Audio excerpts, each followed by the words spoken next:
Hello everyone, আজ 9th জানুয়ারি। আজ দেখে নেব ইন কন্ট্যাক্টে যারা আছে তোমাদের মনে মানুষের সাথে কিন্তু সম্পর্ক সেরকম মিষ্টি মধুর নয়, তোমাদের মনে মানুষের অনুভূতি। দেখো ফার্স্ট কার্ডই জাস্টিস।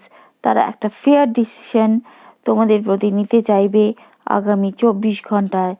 তারা তোমাদের সাথে কোনো লিগালিও যদি ঝামেলায় জড়িয়ে পড়ে থাকে তাহলে সেখান থেকেও সমাধান করার পথ তারা বের করবে আগামী 24 ঘন্টায়।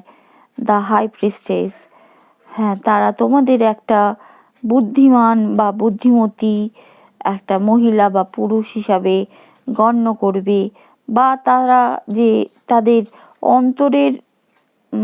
অন্তরাত্মা কি বলছে সেটার প্রাধান্য দিচ্ছিল না, শুনছিল না, সেগুলো শুনবে। দ্য চ্যারিয়েট, হ্যাঁ, তারা দ্রুত পদক্ষেপ নেবে এই